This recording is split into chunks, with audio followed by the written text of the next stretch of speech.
Hello students, कैसे हैं आप लोग। आज मैं आपको नया चैप्टर स्टार्ट कर रहा हूं, मोशन इन अ प्लेन।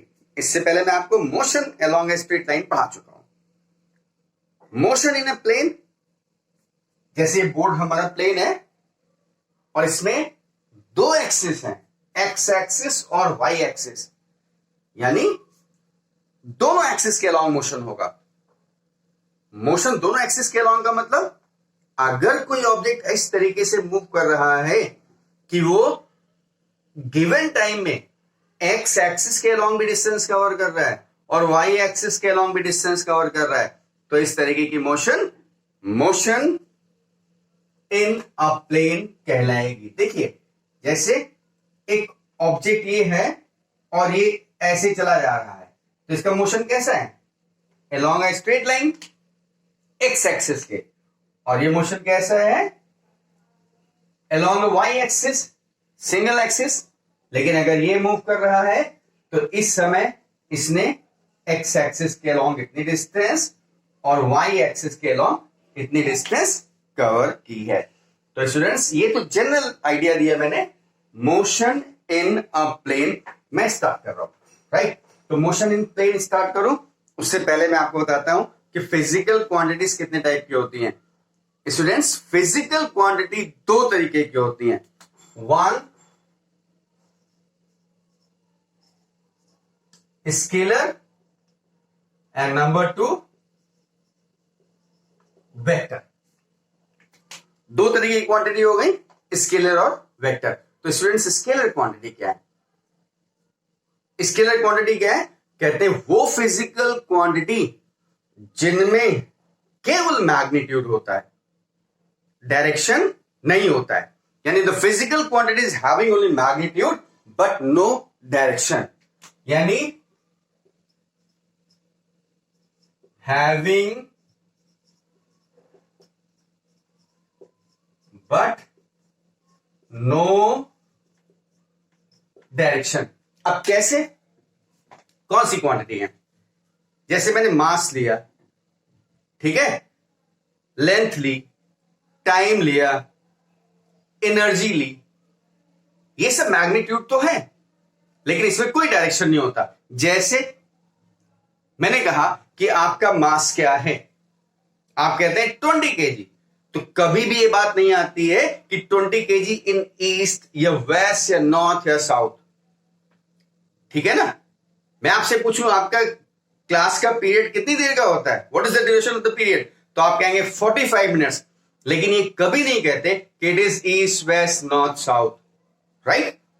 इसका मतलब ये कुछ फिजिकल क्वांटिटीज हैं, जैसे mass, length, time, energy etcetera, speed, right. ये सारी फिजिकल क्वांटिटी इसके अलावा भी हैं जिनमें केवल मैग्नीट्यूड होता है और डायरेक्शन नहीं होता। अब हम बात करते हैं दूसरी क्वांटिटी की, that is the vector quantity. तो वेक्टर क्वांटिटी क्या है students? Vector quantities are those quantities which are having magnitude with direction। यानी वेक्टर क्वांटिटी वो क्वांटिटी होती है जिनमें मैग्नीट्यूड के साथ साथ डायरेक्शन भी होता है। मैं आपसे ये बात कर रहा हूं स्टूडेंट्स, देखिए कौन सी फिजिकल क्वांटिटी है जिसमें मैग्नीट्यूड के साथ साथ डायरेक्शन भी होता है। देखिए, जैसे मैं आपसे कहूं कि स्टूडेंट्स, कोई भी X Y Z, you stand up. अगर आप क्लास में बैठे, मैं आपसे कहता हूं यू स्टैंड अप, और आप खड़े हो जाते हैं। मैं आपसे कहूं यस बेटा, go and apply the force. कितना? 10 न्यूटन फोर्स अप्लाई करिए। तो आप क्या करेंगे, व्हाट यू विल डू? सबसे पहले आप पूछेंगे कि फोर्स कहां लगाएं, ठीक है ना, फोर्स कहां लगाएं। तो मैं आपसे कहता हूं कि बेटा go and apply force on the wall. तो क्लासरूम में तो 4 वॉल्स हैं, तो on which wall you will apply force? तो यू विल आस्क क्वेश्चन कि किस वॉल पे फोर्स लगाऊं, तो मैं कहूंगा दैट वॉल, या दैट वॉल या दैट वॉल। ये क्या बताता है? This tells about the direction. 10 Newton तो मैग्नीट्यूड था, वो तो आपको बता दिया था मैंने, लेकिन किधर लगाना है? मैंने जब कहा इस वॉल पे, तो ये बताता है स्पेसिफिक डायरेक्शन। या मैं कहता हूं ऊपर की ओर लगाओ, तो that gives the specific direction. यानी जैसे आपने ये पढ़ा था कि mass, time, distance, speed etcetera, work, energy, इनमें डायरेक्शन ही केवल मैग्नीट्यूड होता है और ये कहलाती है स्केलर क्वांटिटी। ठीक उसी तरीके से कुछ क्वांटिटीज हैं जिनमें मैग्नीट्यूड के साथ साथ डायरेक्शन भी होता है और वो कहलाती है वेक्टर क्वांटिटी, जो कि मैंने यहां पर लिखा हुआ है। तो अब वेक्टर क्वांटिटी कौन कौन सी है? मैंने एक एग्जांपल सीधा सीधा फोर्स का बताया, ठीक है, फोर्स। अब इसके अलावा कौन कौन सी क्वांटिटी है? जैसे displacement, velocity, acceleration, force, torque, momentum etcetera, right. इसका मतलब हमारे पास बहुत सी फिजिकल क्वांटिटी है, लेकिन सारी न तो वेक्टर है ना ही स्केलर है। इनमें से कुछ स्केलर क्वांटिटी है और कुछ वेक्टर क्वांटिटी है। तो now it is for you select the quantity and discriminate. इनका एक लिस्ट बनाइए, कौन कौन सी स्केलर क्वांटिटी है और कौन कौन सी वेक्टर क्वांटिटी है, और उनको वेरीफाई करिए, राइट। बात समझ में आ गया? तो आपको ये बात समझ में आ गई और मैंने यहां पर लिख दिया है स्केलर क्वांटिटी और वेक्टर क्वांटिटी। अब मैं वेक्टर क्वांटिटी की बात करता हूं, तो वेक्टर को रिप्रेजेंट कैसे करेंगे? How you will represent the vector? कहते हैं वेक्टर, जैसे मैंने कहा कि फोर्स, अब टॉपिक आ रहा है रिप्रेजेंटेशन ऑफ वेक्टर। देखिए मैंने कहा फोर्स ऑफ 10 न्यूटन और वेक्टर बनाया है किधर? Towards east. अब मुझे इसको ड्रॉ करना है, तो सबसे पहले डायरेक्शन का चार्ट देखिए, east, west, north and south. East उधर है, वेस्ट इधर है, नॉर्थ ऊपर है, साउथ नीचे है। अब देखो आप कॉपी पे न्यूटन को कैसे ड्रा कर सकते हो? यू कांट ड्रा, ठीक है। तो क्या करें? स्केल मानते हैं। क्या? Let 1 newton is equal to 1 centimetre. मैं क्या कहता हूं? Let 1 newton is equal to 1 centimetre. तो 10 न्यूटन मुझे ड्रा करना है, तो इसका मतलब therefore 10 newton is equal to 10 centimetre. अब डायरेक्शन किधर है? ईस्ट। तो अब आपको क्या करना है? एक लाइन खींचिए, कितनी? 10 centimetre is equal to 10 newton. और किधर? Towards the east. तो आपने बना दिया एरो, ठीक। ये हो गया आपका वेक्टर। और कितना हो गया? 10 न्यूटन। तो आप 10 सेंटीमीटर को हटा के कह सकते हैं F is equal to 10 newton. और डायरेक्शन किधर है? Towards the east. तो ये वेक्टर का रिप्रेजेंटेशन हो गया। अब इसमें 2 पॉइंट्स हैं, ये स्टार्टिंग पॉइंट जहां से शुरुआत करते हैं, दिस इज टेल और ये हेड। जहां पे एरो होता है, this is head and this is tail. तो ये वेक्टर का हमारा रिप्रेजेंटेशन है, ठीक है, राइट। अब मान लीजिए कहते हैं कि 5 न्यूटन साउथ। क्या करेंगे? ये स्टार्टिंग पॉइंट लेते हैं और इसको 5 न्यूटन ड्रा कर देते हैं। एफ इज इक्वल टू, यानी 5 सेंटीमीटर ड्रा किया और वेक्टर बना दिया डाउनवर्ड। तो this is your 5 Newton south, right students. तो अभी आपका क्या काम है? वीडियो पॉज करिए और ये पूरा स्केलर वेक्टर डेफिनेशन नोट करिए, रिप्रेजेंटेशन कैसे किया है ये बना लीजिए, फिर आगे बात करते हैं। स्टूडेंट्स अभी आपने क्या जाना? स्केलर क्वांटिटी, वेक्टर क्वांटिटी और कुछ एग्जांपल्स स्केलर और वेक्टर क्वांटिटी के। इसके बाद आपने जाना कि वेक्टर को रिप्रेजेंट कैसे करते हैं, एक लाइन से, और एक पॉइंट उसका टेल कहलाता है और दूसरा हेड कहलाता है। हेड का डायरेक्शन वही होता है जिधर उस वेक्टर के बारे में बात की गई होती है। और ड्रा करने के लिए स्केल लेते हैं, जैसे न्यूटन को हम ड्रा नहीं कर सकते कॉपी के ऊपर, ठीक है ना, या डिस्प्लेसमेंट ही 10 किलोमीटर ले लें तो 10 किलोमीटर तो कॉपी पे ड्रा नहीं कर सकते, तो सेंटीमीटर के फॉर्म में स्केलिंग करेंगे। अच्छा students, now the next topic, और next topic that is your position vector and displacement vector. देखिए पहले समझने की कोशिश करिए, ये एक ऑब्जेक्ट है ए, राइट, ये एक ऑब्जेक्ट है, तो इसकी पोजीशन क्या है, तो फिर भाई कहां से क्या है, तो उसके लिए हम एक कोऑर्डिनेट एक्सिस ड्रा करते हैं। कोऑर्डिनेट एक्सिस, ये एक्स एक्सिस और ये वाई एक्सिस, राइट, और ये इसका क्या है, what is this, this is origin O, ठीक, तो now join O to A, O से ए तक ज्वाइन कर रहे हैं, ये ओ ए, ये हमारा पोजीशन वेक्टर है।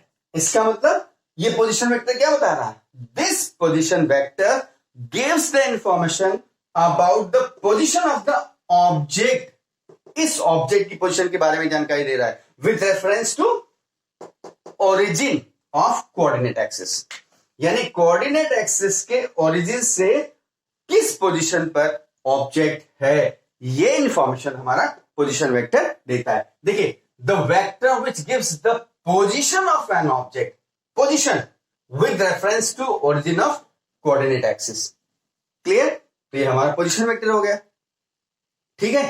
अब मान लीजिए यही ऑब्जेक्ट थोड़ी देर बाद आकर के यहां आ जाए, जैसे यहां पे आ गया, मान लीजिए this is now B, this is now B, object B, तो अब इसकी पोजीशन क्या है, तो अब क्या करते हैं, ओ से हमने बी को जोड़ दिया, and now this is the position vector of object B, तो ये बी क्या है, this is also position vector, ठीक है। तो एक ऑब्जेक्ट ए है, इसका पोजीशन वेक्टर ओ ए हो गया, ऑब्जेक्ट ए का पोजीशन वेक्टर क्या हुआ, ओ ए, और ऑब्जेक्ट बी का पोजीशन वेक्टर क्या हो गया, ओ बी, क्लियर, तो this is the position vector O A, this is position vector O B. अब मैं कहता हूं कि मान ये नहीं है, now it is not here, केवल ए ऑब्जेक्ट है और टी टाइम में ये यहां से चल करके बी पे पहुंच जा रहा है, ए से चल करके ये बी पे पहुंच जा रहा है। सुनिए स्टूडेंट्स, ऑब्जेक्ट पॉइंट ए से चलता हुआ पॉइंट बी पर पहुंच जाता है गिवन टाइम इंटरवल में, तो ए बी क्या है, ए बी एक वेक्टर है, दिस इज, ये क्या बता रहा है, ए बी क्या है, वेक्टर, जो कि बता रहा है ऑब्जेक्ट ए का डिस्प्लेसमेंट कहां से कहां तक, from point A to point B in given time, तो this is your displacement vector, क्या,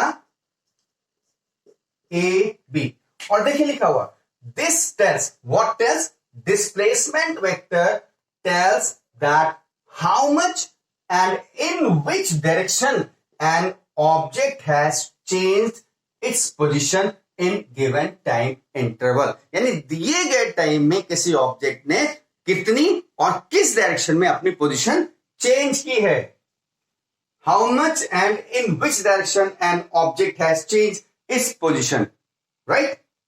अब डिस्प्लेसमेंट वेक्टर क्या हो गया, ए से बी तक गया, तो A B is the displacement vector. तो अभी आपको समझ में आ गया, क्लियर, यहां से बात समझ में आ गई।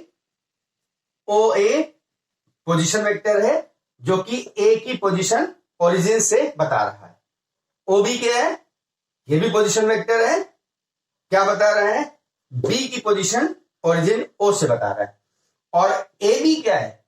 ए B is the displacement vector, जो कि बता रहा है कि ऑब्जेक्ट ए से बी तक कितना और किस डायरेक्शन में डिस्प्लेस हो रहा है।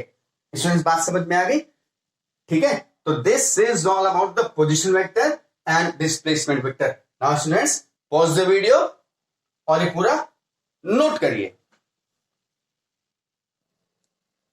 स्टूडेंट्स अब मैं आपको बताने जा रहा हूं वेक्टर्स की कुछ डेफिनेशन, जैसे equal vector, opposite vector, unit vector. Equal vector का मतलब क्या हुआ? पहली बात तो ये ध्यान में रखिए, वेक्टर का मतलब हैविंग मैग्नीट्यूड एंड डायरेक्शन। अब जब मैं इक्वल वेक्टर बोलता हूं तो इसका मतलब क्या हुआ? जिसका इक्वल वेक्टर का मतलब डेफिनेटली दो होंगे, अकेला तो होगा नहीं, तभी तो कंपेयर करेंगे इक्वल है कि नहीं इक्वल है। तो इक्वल वेक्टर यानी टू वेक्टर्स। अब इक्वल बोल रहा हूं तो इसका मतलब मैग्नीट्यूड भी सेम होगा, और इक्वल बोल रहा हूं तो इसका मतलब डायरेक्शन भी सेम होगा, यानी two vectors having equal magnitude and in same direction are equal vector, right? अब मैं अपोजिट वेक्टर की बात कर रहा हूं।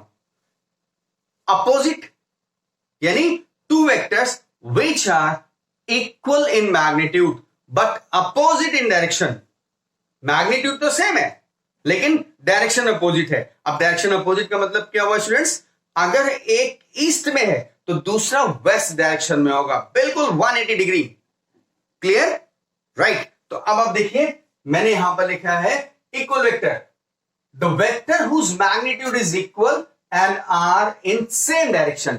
कैसे? देखिए एक वेक्टर मैंने लिया ए और दूसरा वेक्टर लिया बी, और आपको दिखाई दे रहा है कि दोनों पैरेलल हैं, दोनों का डायरेक्शन सेम है और मैग्नीट्यूड भी सेम है।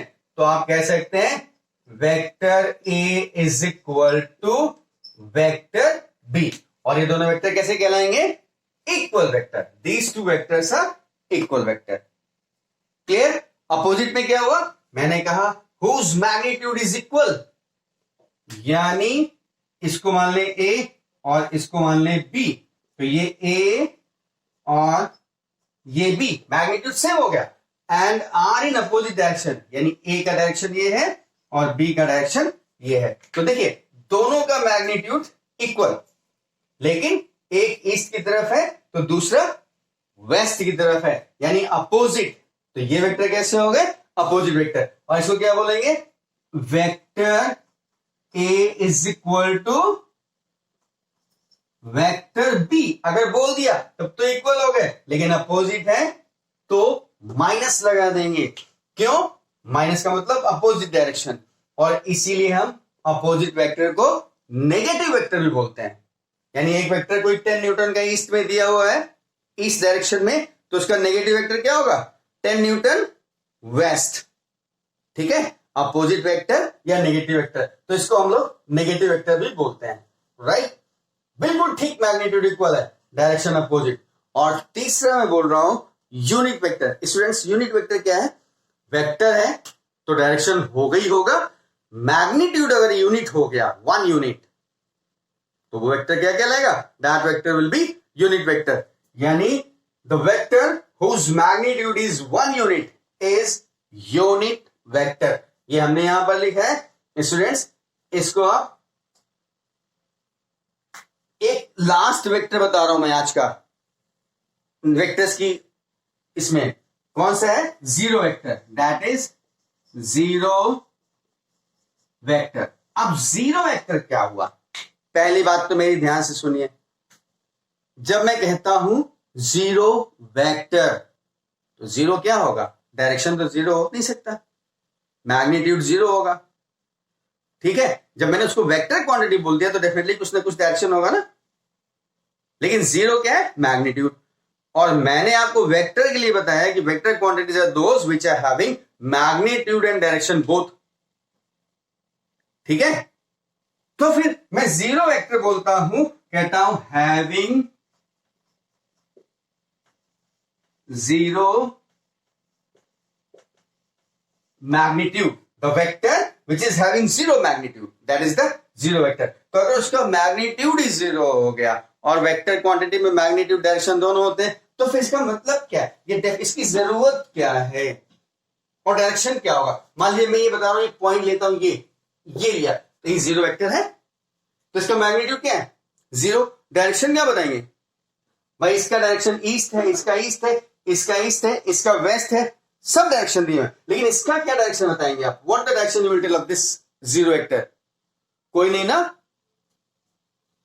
तो केवल डेफिनेशन के लिए the vector which is having zero magnitude. अब स्टूडेंट्स इसकी जरूरत क्या पड़ी, what is the need of zero vector. तो जैसे मैंने दिया है ना, ए और बी दो वेक्टर हैं, दोनों का डिफरेंस क्या, जैसे पहले हम यहां से चलते हैं 10 मीटर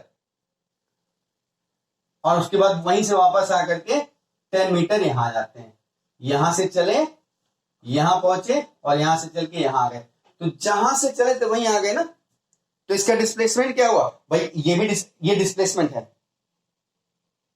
ये भी डिस्प्लेसमेंट है, लेकिन पूरे सर्किल का यहां से चला और यहां वापस आ गया, तो इसका डिस्प्लेसमेंट क्या हुआ, जीरो हुआ ना। जहां से गया था वहीं वापस आ गया, डिस्प्लेसमेंट कितना हुआ, जीरो। और डिस्प्लेसमेंट क्या है, वेक्टर क्वांटिटी। तो फिर हम इस वेक्टर क्वांटिटी को रिप्रेजेंट कैसे करेंगे, इसी को रिप्रेजेंट करने के लिए, बताने के लिए इस जीरो वेक्टर की जरूरत पड़ी, राइट स्टूडेंट्स। तो ये कुछ डेफिनेशंस है स्टूडेंट्स, वीडियो को पॉज करिए और इन सब को नोट कर लीजिए students. Now multiplication of vector by real number, what is it. एक कोई वेक्टर ए है, अब हम इसको रियल नंबर से मल्टीप्लाई कर रहे हैं, मतलब 7, इट इज मल्टीप्लाइड बाय 7, तो ये क्या हो जाएगा 7a, और ये भी वेक्टर रहेगा, यानी किसी वेक्टर को रियल नंबर से मल्टीप्लाई करेंगे तो भी मुझे वेक्टर ही मिलेगा, और वो वेक्टर क्या होगा, that vector will B 7 times the vector A. Vector एक यूनिट है और उसको 7 से मल्टीप्लाई कर रहे हैं, तो उसका 7 टाइम्स ये होगा। अब स्टूडेंट्स देखो, जैसे मैंने कहा कि 7 से मल्टीप्लाई किया 7 हो गया, अब यही मैं वेक्टर ए को -7 से मल्टीप्लाई करूं तो क्या हो जाएगा, -7a। और इसका मतलब क्या हुआ कि अगर a हमारा वेक्टर ये है तो 7a क्या हो जाएगा, 7a, और -7a क्या हो जाएगा, -7a। ठीक है, तो 7a पॉजिटिव, तो जो a का डायरेक्शन है उधर ही 7 टाइम्स हो जाएगा, लेकिन -7a जो a का मैग्नीट्यूड है उसका 7 टाइम्स उसके अपोजिट डायरेक्शन में हो जाएगा।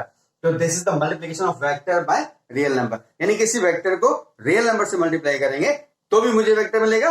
अगर वेक्टर जो रियल नंबर हमारा पॉजिटिव है तो रिजल्टेंट उतने टाइम्स वेक्टर के डायरेक्शन में होगा, और अगर रियल नंबर हमारा नेगेटिव है तो वेक्टर उतना टाइम्स लेकिन अपोजिट डायरेक्शन में होगा, राइट स्टूडेंट्स। अब मैं आपको बताने जा रहा हूं वेक्टर एडिशन। देखिए, एडिशन ऑफ वेक्टर्स, इसका एक रूल है। जैसे मैं लेता हूं एक वेक्टर ए और दूसरा वेक्टर बी और कहते हैं फाइंड ए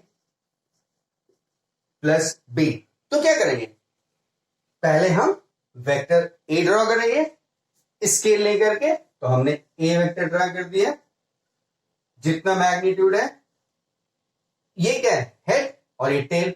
अब रूल क्या है, रूल कहता है कि दूसरे वेक्टर का टेल पहले वेक्टर के हेड पे रखिए और दूसरा वेक्टर जिस भी डायरेक्शन में जितने मैग्नीट्यूड के साथ दिया गया है वो उस डायरेक्शन में ड्रॉ कर दिया।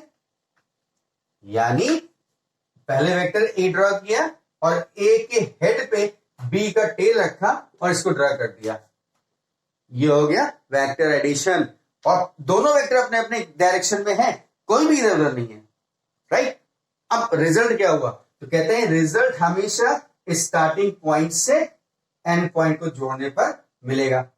तो ये हो गया आर, और क्योंकि दो वेक्टर को ऐड कर रहे हैं तो वेक्टर मिलेगा ना, तो इसका डायरेक्शन क्या होगा। तो students keep it in mind, the direction of resultant is always from starting point to end point, towards the end point की तरफ होगा। तो this is your R and this is vector A plus vector B.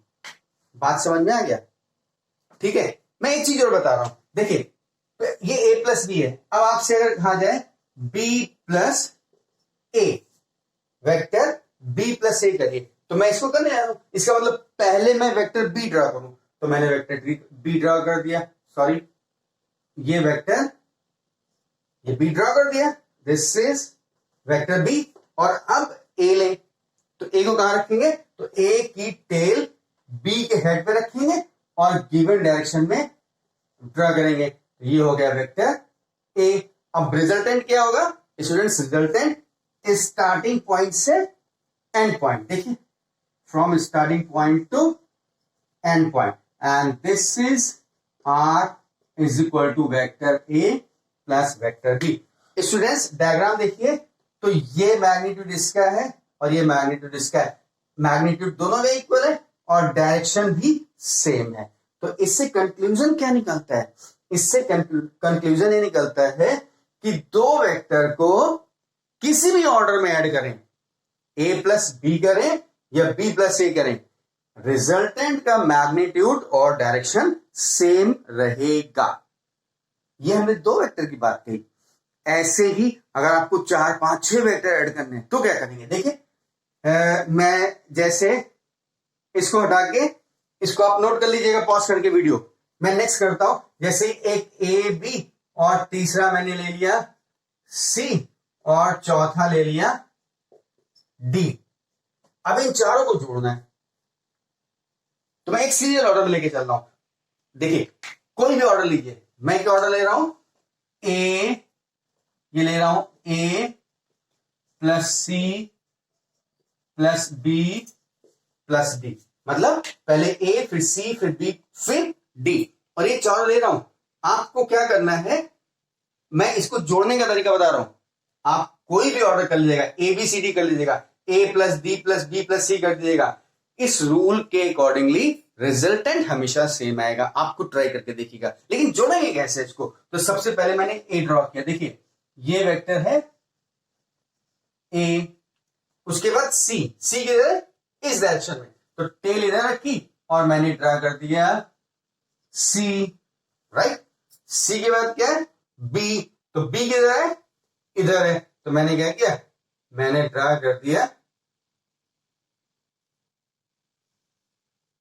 B. मैं इसको थोड़ा ऊपर कर दे रहा हूं, A plus C plus B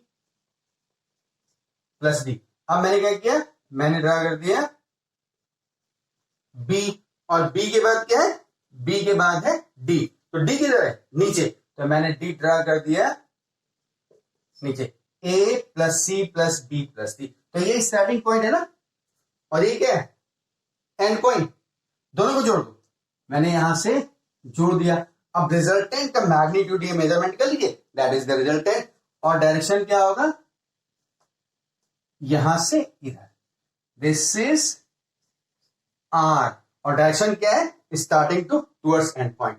तो अब आर इज इक्वल टू क्या आ जाएगा, R is equal to vector A plus C plus B plus D.